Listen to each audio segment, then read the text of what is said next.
میں صرف اور صرف قلب کی بات کرنا چاہوں گا، دل کی بات۔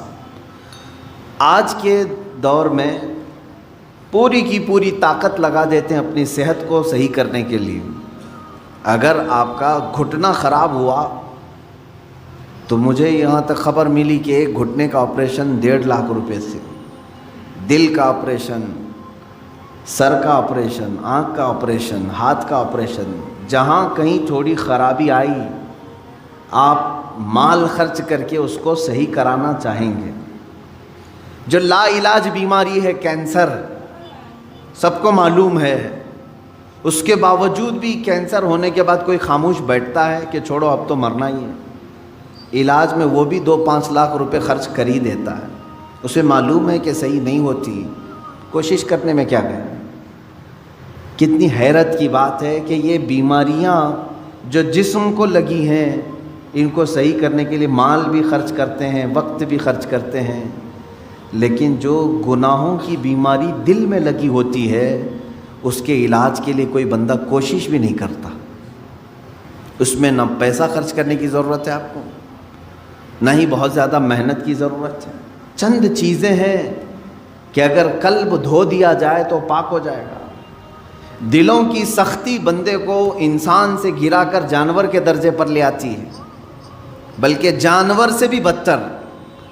قرآن میں اللہ تعالیٰ نے فرمایا پہلے پارے میں ثم قست قلوبہم من بعد ذلک فہی کالحجارۃ او اشد قسوا، لوگوں کے دل پتھر کی طرح سخت ہو گئے، نہیں بلکہ اس سے بھی زیادہ سخت ہو گئے، اللہ فرما رہا ہے۔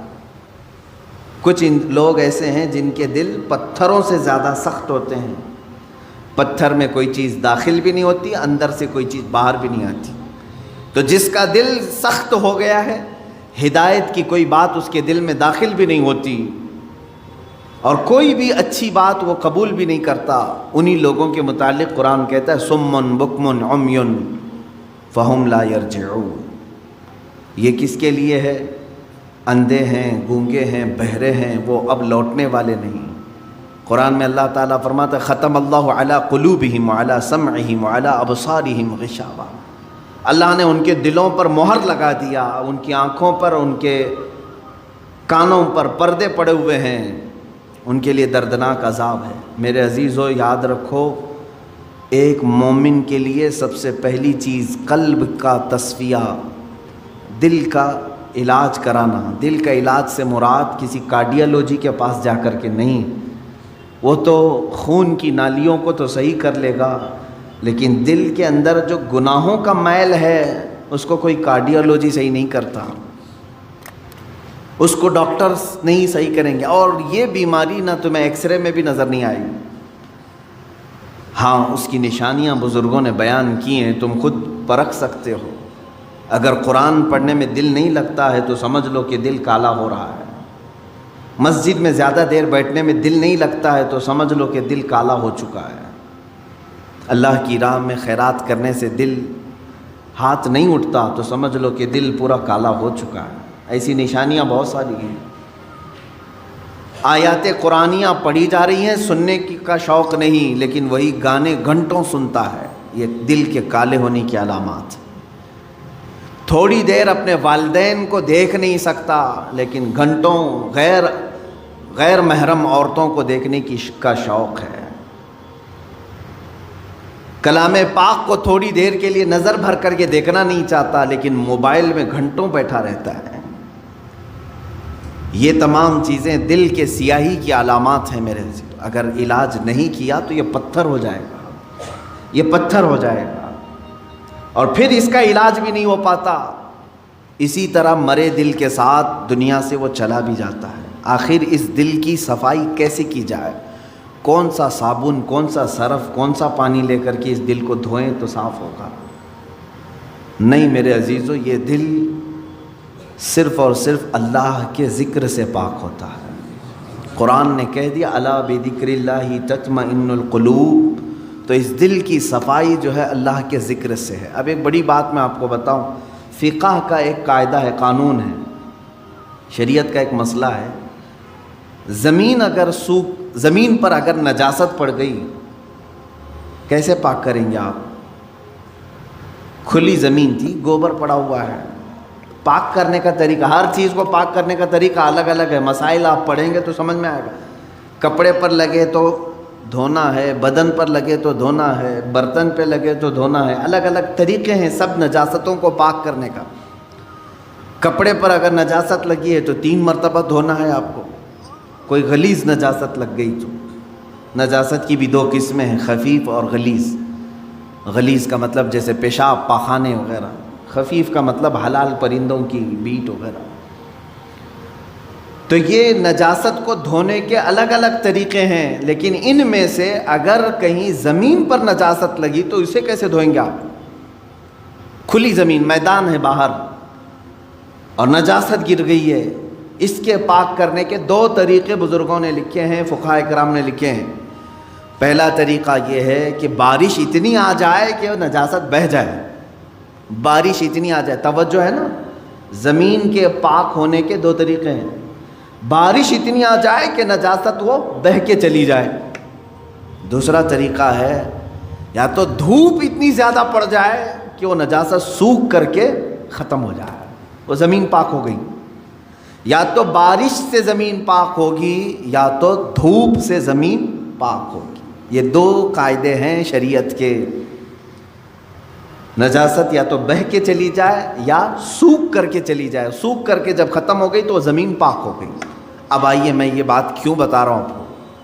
مشہور صوفیہ اکرام نے فرمایا، اے بندے، اسی طرح تیرے دل کی جو زمین ہے اس پہ اگر گناہوں کی نجاست لگ جائے تو اسے بھی دھونے کے 2 طریقے ہیں، اسے پاک کرنے کے 2 طریقے ہیں.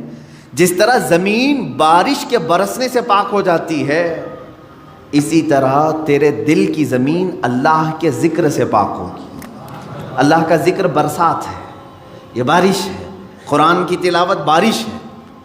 جیسے ہی بندہ ذکر کرنے لگتا ہے اس کے قلب پر اللہ کے انوار برسنا شروع ہو جاتے ہیں، وہ نجاست بہہ کے چلی جائے گی. دوسری، وہ آج کے زمانے میں مشکل ہے. اگر دل کی زمین نجاست سے ملوث ہو گئی ہے، ناپاک ہو گئی ہے، ایک طریقہ میں نے زمین کا بتایا بارش کا، دوسرا طریقہ ہے دھوپ کا. دل کی نجاست کو دھونے کے لیے ایک ذکر الہی کی برسات، یا تو پھر شیخ کامل کی نگاہوں کی گرمی سے. شیخ کامل کے نگاہوں کی گرمی سے نجاست پاک ہو سکتی. یہ 2 طریقے ہیں. شیخ کامل کا حصول معمولی بات نہیں ہے. اس میں برسا برس لوگ تلاش میں لگانا چاہیے. لیکن یہاں تو آج حال یہ ہے کہ کہیں سے کوئی بھٹک کے پیر میرے گھر آ جائے میں اس کا دامن پکڑ لوں گا. در حقیقت جسے اپنے بیماریوں کو صحیح کرنے کی طلب ہے وہ سچے پیر کی تلاش میں گھومتا پھرتا رہے گا. یہ نہیں کہ بازار میں بیٹھ کر کے انتظار کرے گا.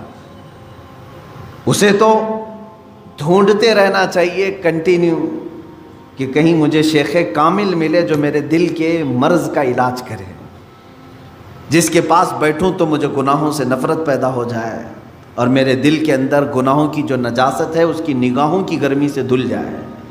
اور یہ 2 چیزیں ہوتی رہی ہیں. آپ کو میں یہ دونوں چیزیں اگر سناؤں، بابا فرید الدین گنج شکر رحمۃ اللہ تعالیٰ علیہ، یہ خود جو ہے اپنے، ظاہر سی بات ہے قلب میں ان کے نجاست کی بات تو میں نہیں کروں گا، لیکن انہوں نے 12 سال کنٹینیو ایک جنگل میں کھڑے ہو کر کے ذکر کیا. ان کے جسم پر بیلیں لپٹ گئی تھیں، وہ درختوں میں چھپ گئے تھے، لوگ پہچانتے بھی نہیں تھے. 12 سال تک وہاں رہ گئے اور ذکر الہی میں مشغول تھے. اور اس کے بعد ان کے مرید صادق محبوب الہی نظام الدین اولیاء رضی اللہ تعالی، جو حضرت خواجہ فرید الدین گنج شکر کے مرید بھی ہیں، خلیفہ بھی، محبوب الہی، ان کا حال یہ تھا کہ یہ اپنے شیخ کی نگاہوں سے، صرف بابا فرید نے صرف ان کے قلب پر نگاہ ڈالی اور ان کی دنیا بدل گئی تھی. اور پھر وہ اس راستے پر ایسے آئے کہ اپنے وقت کے قطب بن گئے.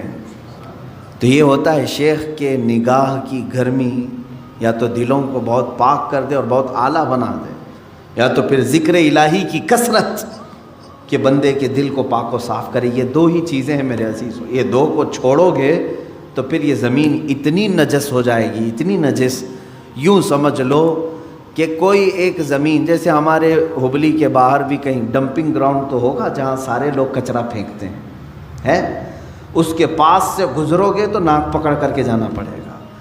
ایک وقت ہمارے دلوں کا بھی ایسا آتا ہے کہ اتنی نجاست اس میں آ جاتی ہے کہ فرشتے قریب آنے سے کراہت محسوس کرتے ہیں، نہیں آتے فرشتے۔ دلوں کی گندگی اور غلاظت اتنی بھی بڑھ سکتی ہے، کیوں؟ ہم نے کبھی دھویا ہی نہیں اس کو۔ گناہ پر گناہ، گناہ پر گناہ، گناہ پر گناہ ہوتے رہے لیکن دھویا کبھی نہیں، کیا ہوگا اس کا حال؟